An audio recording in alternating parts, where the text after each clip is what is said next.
네, 안녕하세요. 오늘 본문 말씀은 이사야서 1장 21절에서부터 31절까지의 말씀입니다.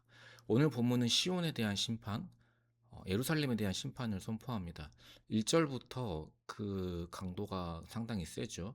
신실하던 성읍이 어찌하여 창기가 되었는고, 정의가 거기에 충만하였고 공의가 그 가운데 거하였더니 이제는 살인자들 뿐이로다. 그러니까 저희가 아무래도 시편을 묵상하다가 여기로 넘어와서, 그러니까 다윗 시대의 예루살렘을 생각하면 안 되죠. 그러니까 그때만 해도 그곳에 정의가 충만하였는데 지금은 창기가 되어버렸습니다. 그러니까 시온을 향한 탄식이라고 할 수 있는데 시편의 탄식 시와는 이제 차원이 다르죠. 그래도 시편의 탄식 시는 은혜가 있었는데 오늘 시온을 향한 탄식은 굉장히 서늘합니다. 신실하던 성읍이 어찌하여 창기가 되었는고.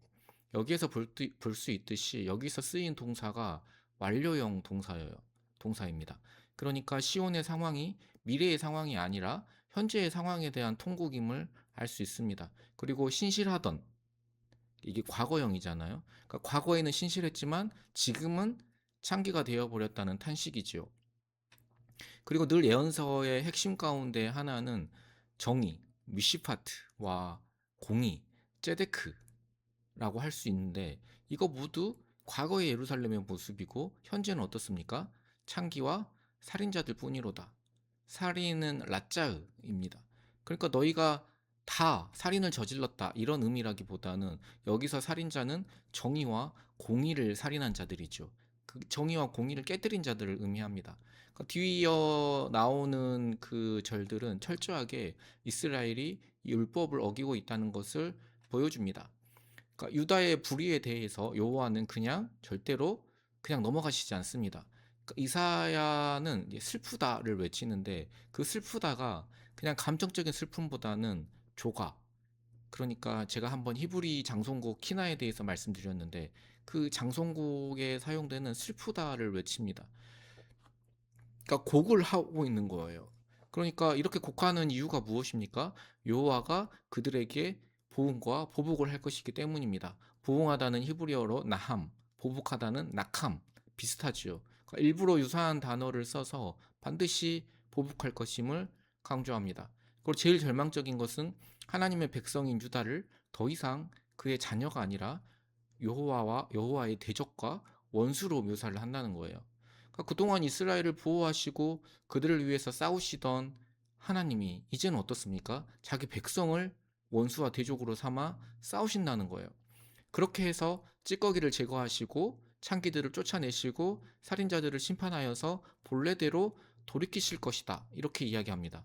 그렇다고 해서 이것이 모든 관계의 단절이나 이스라엘을 통해 이루시려던 열방을 향한 그 모든 언약을 포기한다는 의미는 결코 아닙니다. 왜냐하면 심판의 목적이 무엇입니까?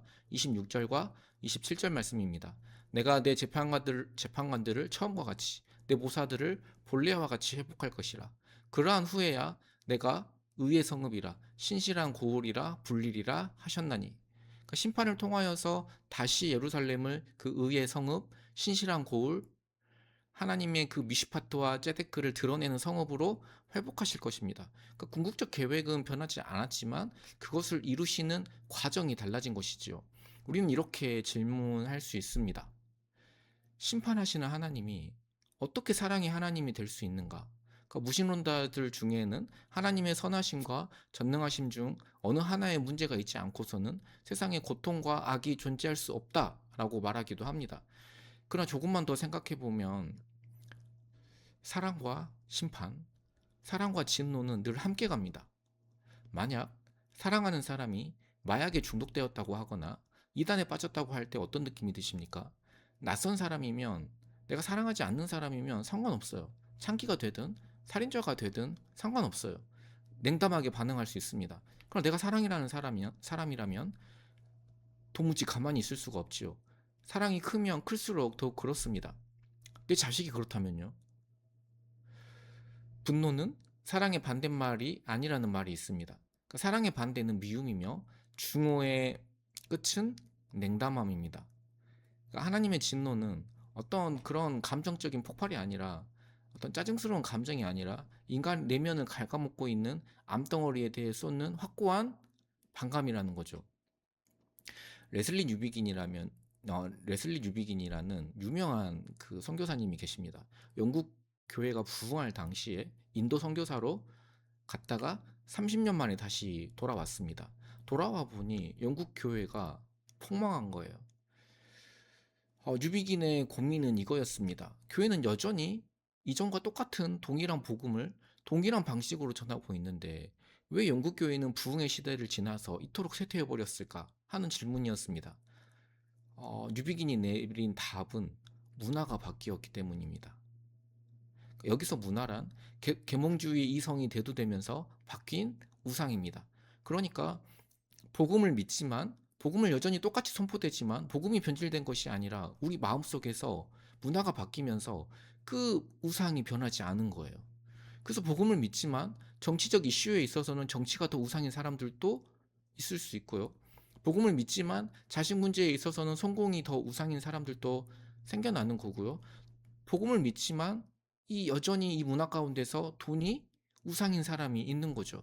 결국 하나님의 말씀을 통하여서 우리에게 사랑의 순서가 바뀌지 않으면 아무리 선한 것이라도 결국 우상 숭배일 뿐이라는 것입니다. 그러니까 복음을 믿는다는 것은 우리 안에 우상을 발견하고 우상을 제거하고 하나님을 우리의 원래 자리, 우리가 가장 사랑하고 경배해야 할 대상으로 되돌리는 것입니다. 그렇지 않으면 우리 역시 오늘 본문의 예루살렘의 모습이 우리의 모습이 되는 거죠. 사실 이사야서의 모든 말씀은 예수님으로 인하여서 궁극적으로 성취되어집니다. 예수님께서 그 모든 심판과 저주를 받으시고 우리를 새 예루살렘의 백성으로 받아주셨죠. 우리는 그로 인하여서 헛된 우상을 버리고 새 예루살렘의 백성으로서 하나님의 정의와 공의를 세워나갈 수 있습니다. 우리 함께 기도할 때 내 안에 숨겨진 모든 우상을 내려놓고 오직 하나님만을 삶의 첫 자리에 모시고 사랑하게 해달라고 또 예수님의 그 은혜를 힘입어서 매일의 삶 속에서 하나님의 그 정의와 공의를 실천하며 그렇게 드러내는 삶이 되게 해달라고 우리 함께 기도하도록 하겠습니다.